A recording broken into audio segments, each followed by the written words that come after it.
Bang, Kita kembali. Akhirnya beneran nih Bang. Betul. Beneran nih? Betul. Udah dimulai nih? Dimulai.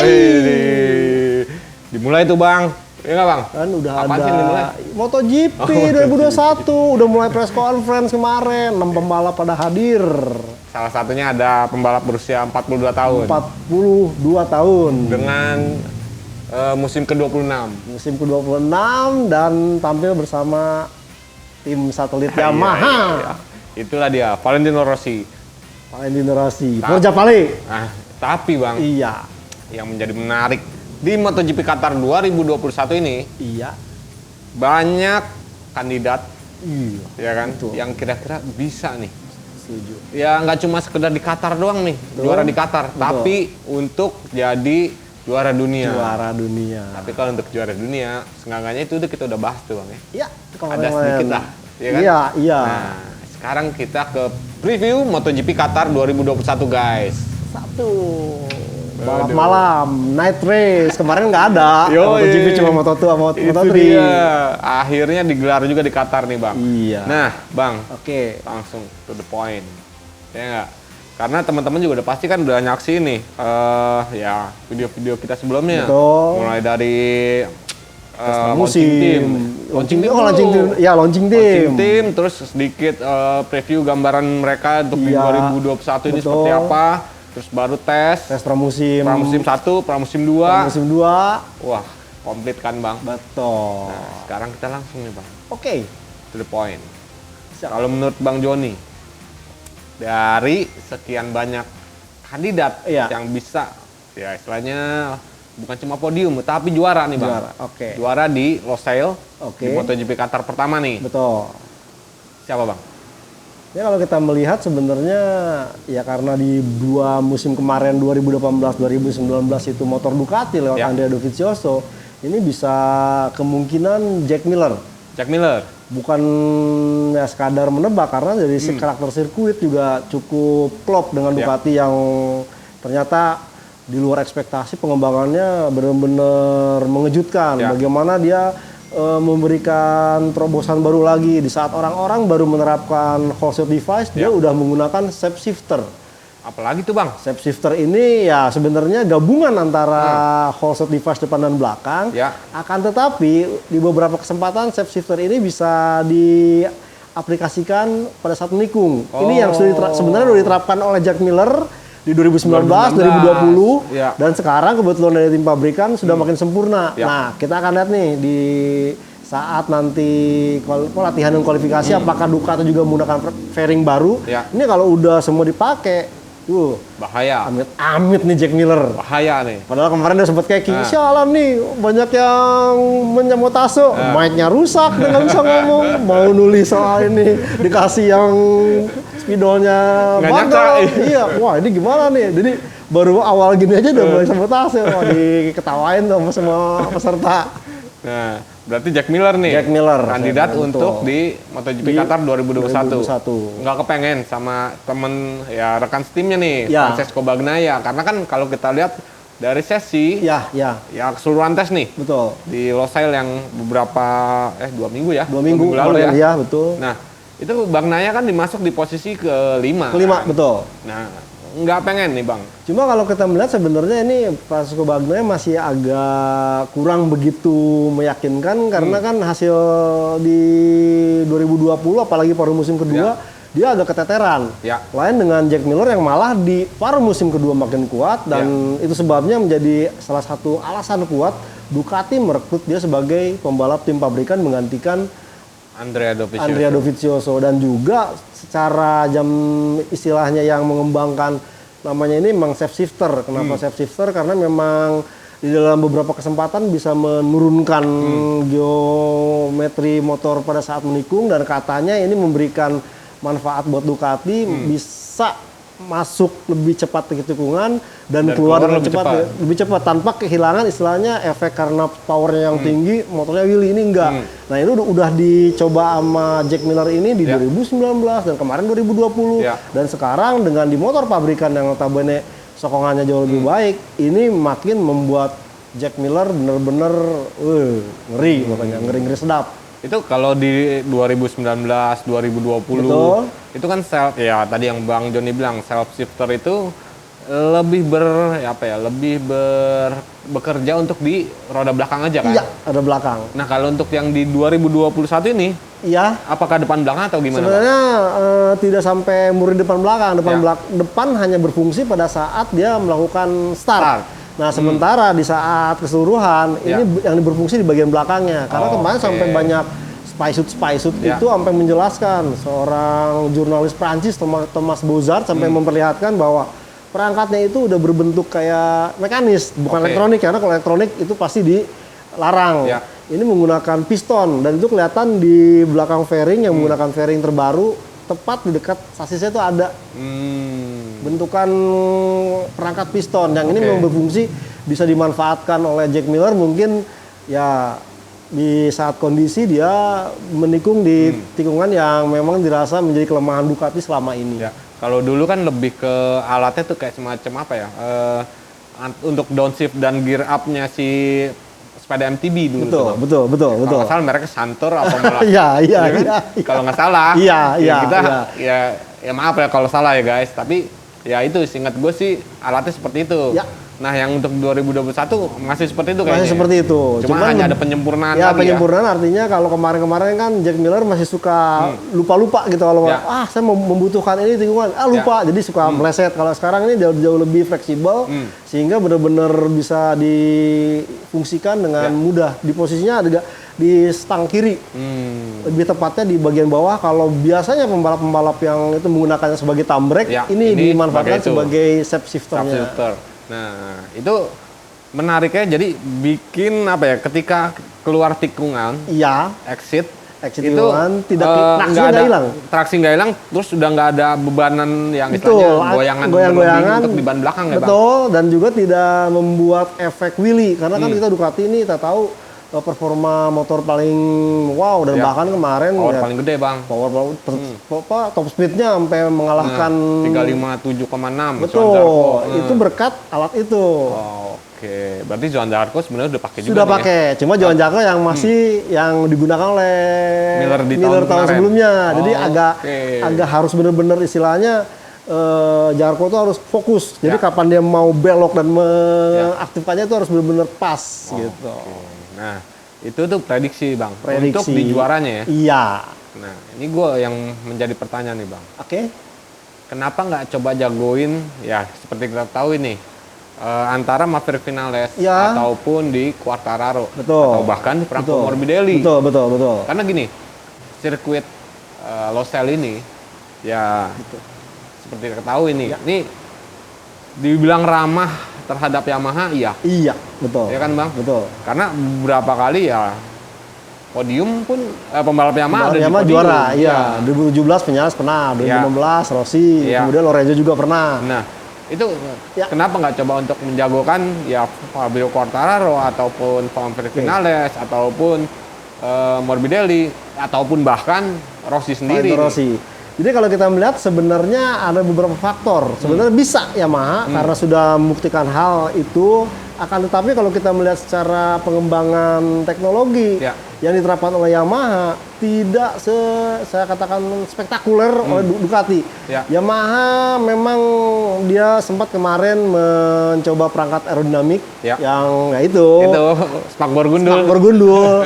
Cuma naik ya bahkan masih kalah 10 km per jam dengan Ducati. Nah, terkecuali nanti di sesi kualifikasi pembalap-pembalap Yamaha mampu melakukan Start di baris depan. kualifikasi di baris depan dan kemudian mereka start bagus Ya. dan bisa bikin gap.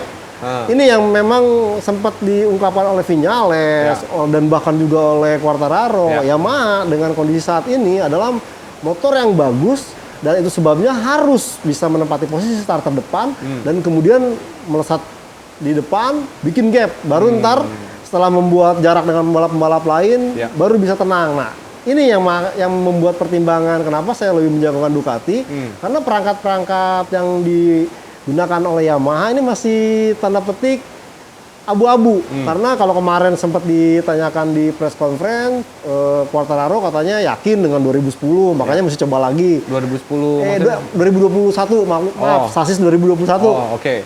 buru-buru.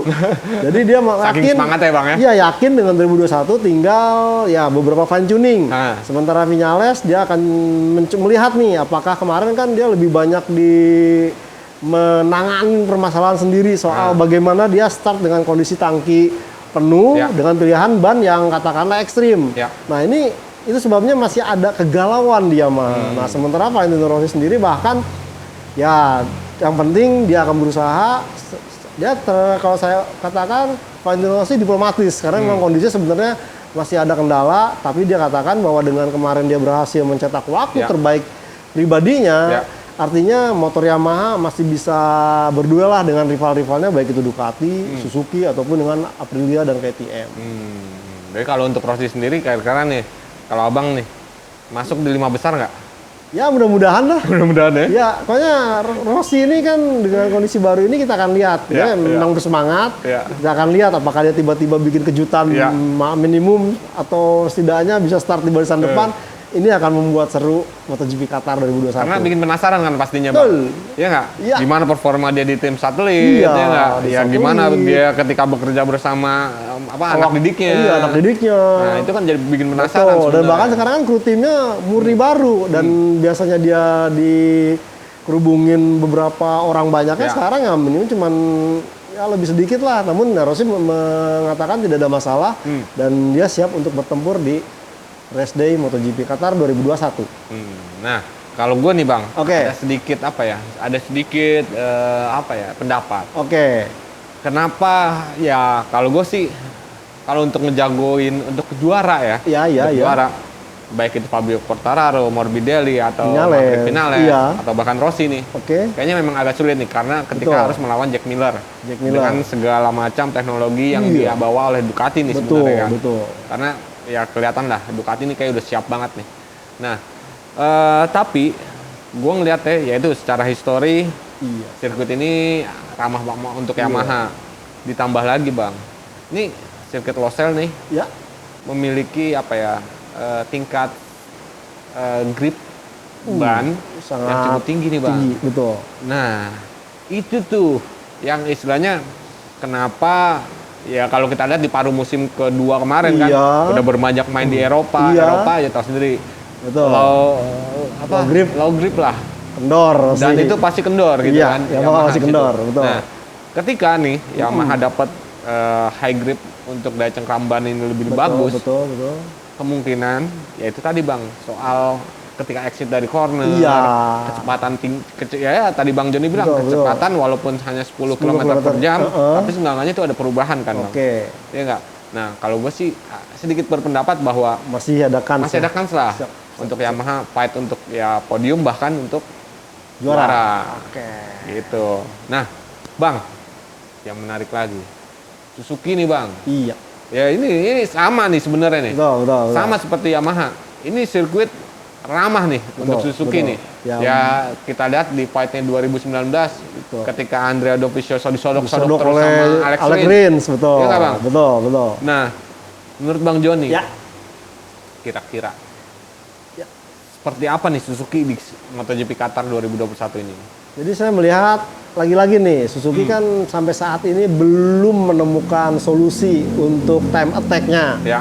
Jadi dia masih agak kesulitan untuk bisa duel merebut posisi kualifikasi di posisi paling depan.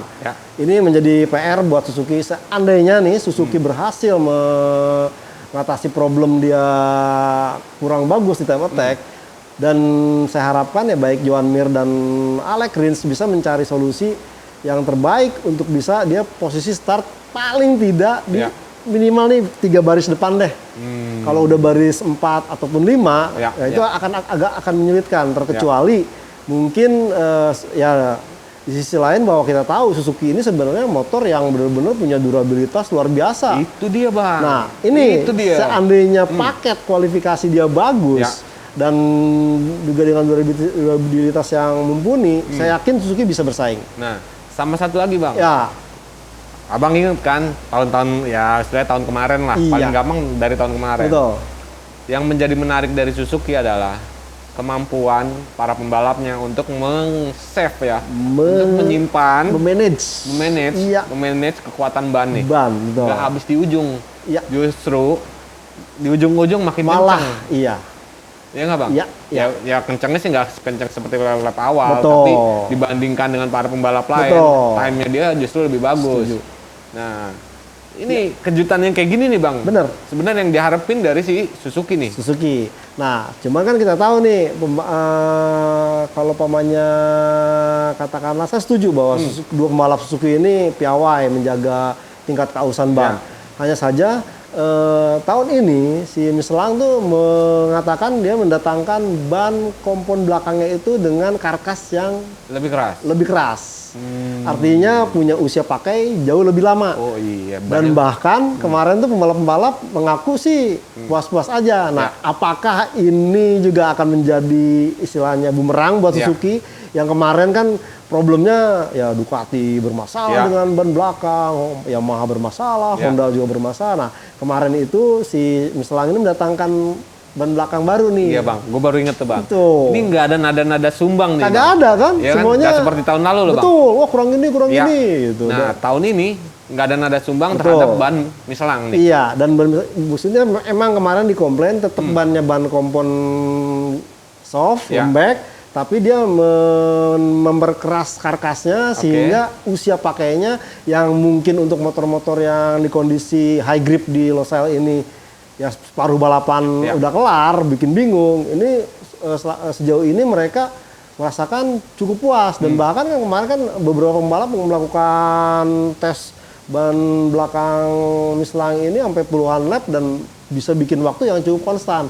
Nah ini yang saya lihat bahwa mungkin Suzuki juga harus mulai melakukan, nah itu tadi segera membenahi time attack-nya sehingga pada saat duel murni dengan kondisi ban baru ini mereka masih bisa tidak jauh ketinggalan dengan balap-balap lain. Karena Yamaha nih yang paling sebenarnya yang paling dibuat ngeri ini sebenarnya Yamaha. Seandainya mereka bisa start di barisan depan, kemudian dia kabur. Udah. Nah sementara Ducati ya memang dia punya solusi dengan mengandalkan beberapa perangkat teknologi baru, tapi kan itu kemarin baru di percobaan. Ya amit-amit nggak tahunya udah yakin-yakin nggak tahunya bermasalah, kendala malah membuat si pembalapnya DNF atau apa amit-amit malah bermasalah. Ini yang sebenarnya itu sebabnya Jack Miller tidak mau langsung iya nih gua dengan teknologi baru yakin. Jack Miller tetap istilahnya 50% tetap melihat kondisi yang ada, tapi sebenarnya Yamaha yang saya rasa tadi katakan oleh Bang Eka tadi bahwa lebih mulai punya taji karena ya itu problem ban udah mulai teratasi yang tidak bermasalah lagi seperti musim lalu. Udah nggak ada teriak-teriaknya ya. Betul. Itu dia tuh bang. Makin ingat gua. Karena ya itu tadi Michelin ya keluarin ban baru nih, ya kan? Dengan ya komposisi ban ya karkasnya lebih keras tadi. Iya. Gitu. Jadi sehingga problem-problem yang tahun lalu ban cepat habis atau seperti apa ketika dipakai menikung seolah-olah ban rasa apa ya kayak macam kempes gitu kan. Finalis pernah bicara seperti itu kan. Nah itu udah nggak ada ya di tes, bahkan di tes kemarin udah nggak ada. Kemarin sama sekali nggak ada mereka, dan yang sempat ditanya beberapa pembalap mengaku bahwa bannya ya puas-puas aja gitu, tidak terlalu ada komplain, dan kalau paling gampang kan sebenarnya lihat komplain itu dari Valentino Rossi. Kalau dia udah teriak tuh Giro komplain sekarang dia malah it's good, gue pecahin rekor tuh kemarin, gue pede gitu. Artinya ya dari Michelin ini udah mulai menemukan solusi untuk ban yang menjadi problem di tahun lalu. Nah Bang, ini kita bicara tentang Suzuki udah Yamaha sudah. Ducati sudah bahkan dijagokan. Iya kan.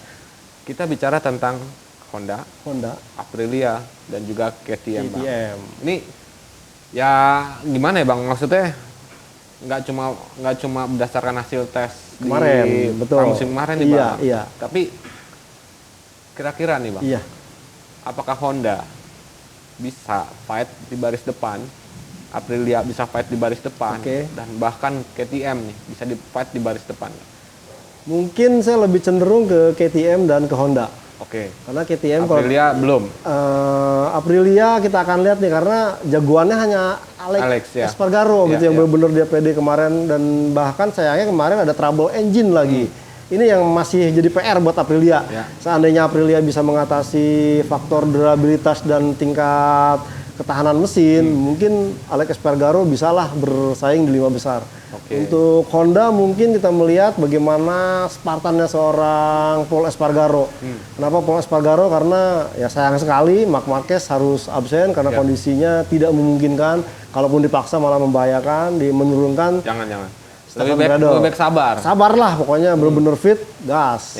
Nah, Stefan Bradl kemarin pun udah melakukan berbagai macam percobaan, tidak begitu signifikan ya, Bang? Signifikan lah, waktunya emang cukup bagus tapi turun naik.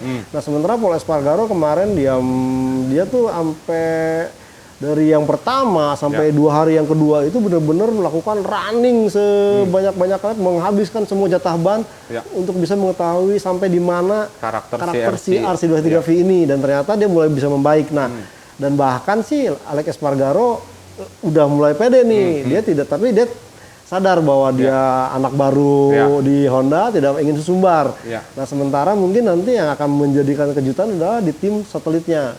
Sayangnya nih Alex Marquez dikabarkan kru chiefnya kan positif COVID. Aurin. Iya, Christophe Bouillon.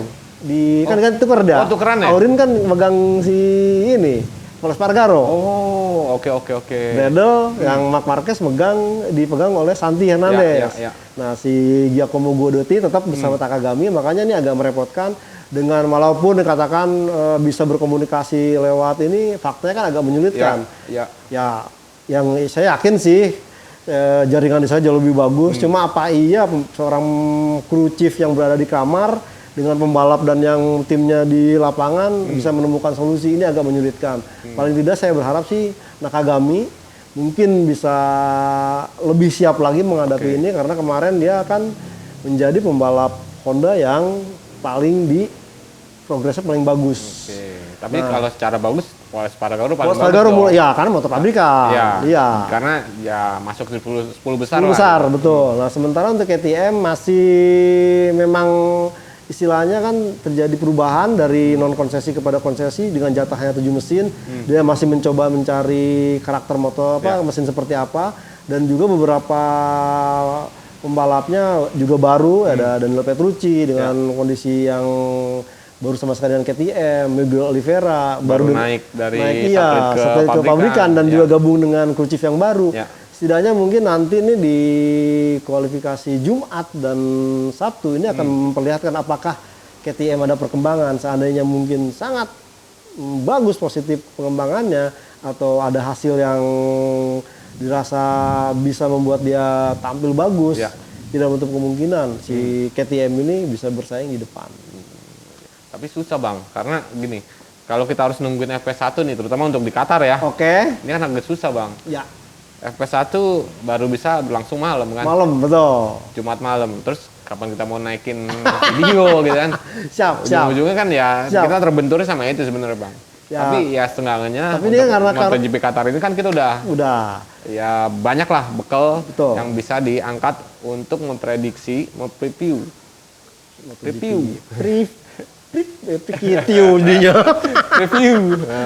Itu dia untuk preview MotoGP Qatar 2021 ini. Gitu. Udah belepetan. Minum dulu, Bang. Kayaknya haus nih. Minumannya apa nih?